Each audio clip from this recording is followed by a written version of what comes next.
आपल्या YouTube चॅनलमध्ये आपणा सर्वांचं पुन्हा एकदा सहर्ष स्वागत। राज्य सरकारी कर्मचारी पेन्शनधारकांसाठी आताच्या घडीची एक मोठी आनंदाची बातमी समोर आलेली आहे। नुकतीच काल राजपत्रित अधिकारी महासंघ आणि राज्य शासकीय कर्मचारी संघटना महाराष्ट्र यांची राज्याचे माननीय मुख्य सचिव यांच्या अध्यक्षतेखाली राज्यातील कर्मचाऱ्यांच्या पेन्शनधारकांच्या प्रलंबित मागण्यांसंदर्भात बैठक पार पडली। या बैठकीमध्ये कोणकोणते निर्णय घेण्यात आले, कोणत्या निर्णयात संदर्भात चर्चा करण्यात आली या संदर्भातील सविस्तर माहिती देणारा हा व्हिडिओ पाहण्यापूर्वी नेहमी तुम्हाला आपल्या सर्वांना एकच विनंती, व्हिडिओ शेवटपर्यंत पाहावा आणि आपण जर आमच्या चॅनलवर नवीन असाल तर चॅनलला जरूर सबस्क्राईब करा। समोरील बेल आयकॉनला सुद्धा क्लिक करा, जेणेकरून महत्त्वपूर्ण शासन निर्णय, कर्मचारी हिताच्या, पेन्शनधारकांच्या हिताच्या महत्त्वपूर्ण अपडेट्स आपल्याला आपल्या YouTube चॅनलवरती सर्वात अगोदर पाहावयास मिळतील।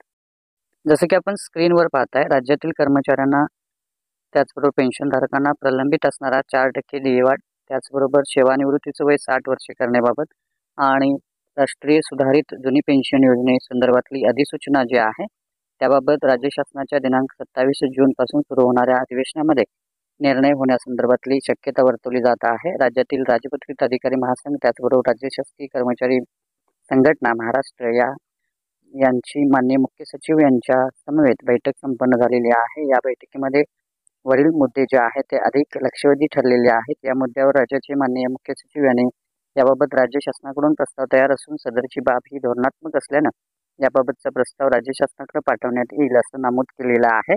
राज्याचं पावसाळी अधिवेशन दिनांक 27 जून पासून सुरुवात होत असल्यानं सदर अधिवेशनाच्या अनुषंगानं राज्यातील शासकीय अधिकारी कर्मचाऱ्यांच्या मागणीबाबत राज्याचे माननीय मुख्य सचिव यांनी सविस्तर प्रस्ताव तयार करून राज्य शासनाकडे सादर करण्यात आलेला आहे। यावर येत्या अधिवेशनामध्ये सविस्तर चर्चा करून सकारात्मक निर्णय घेतले जाणार आहेत।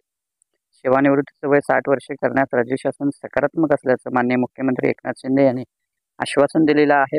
परंतु काही जणांचं सदर निवृत्तीच्या वयात किंवा निवृत्तीचे वय वाढीस विरोध असल्यानं सेवानिवृत्तीचं वय वाढीवर राज्य सरकारकडून नेमका कोणता निर्णय घेतला जातो याकडे सर्वांचं लक्ष वेधलेलं आहे।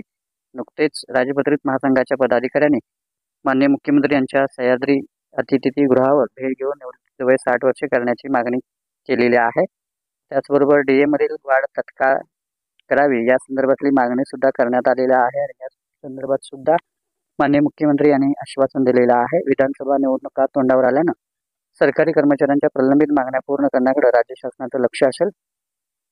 राज्यातील शासकीय कर्मचाऱ्यांना केंद्र शासनाच्या धर्तीवर 4% म्हणजेच 50% प्रमाणात वाढीव महागाई भत्ता जून महिन्याच्या शेवटच्या आठवड्यात लागू केला जाणार होता, परंतु राज्यातील काही भागामध्ये आचारसंहिता सुरू असल्यानं सदर DA वाढीबाबतचा निर्णय प्रलंबित ठरलेला आहे। याबाबत पावसाळी अधिवेशनाच्या सुरुवातीला अधिकृत निर्णय होण्याची शक्यता आहे।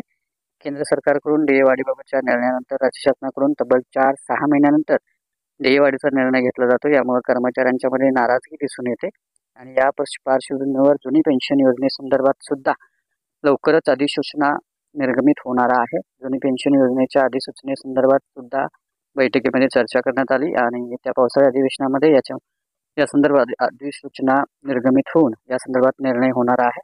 त्यामुळे जुनी पेन्शन योजना, सेवानिवृत्तीचं वय 60 आणि DA 50% या ज्या मागण्या सरकारी कर्मचाऱ्यांच्या आहेत त्या येत्या अधिवेशनामध्ये पूर्ण होण्याची शक्यता वर्तवली जात आहे। त्यामुळे निश्चितच ही आनंदाची बातमी आहे असं आपल्याला म्हणता येईल।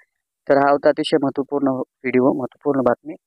अशाच महत्त्वपूर्ण बातम्यांसाठी, रोजच्या महत्त्वपूर्ण अपडेटसाठी चॅनलला सबस्क्राईब करा, व्हिडिओ आवडल्यास लाईक करा, शेअर करा, आपले काही प्रश्न असेल नक्की कमेंट करा। धन्यवाद।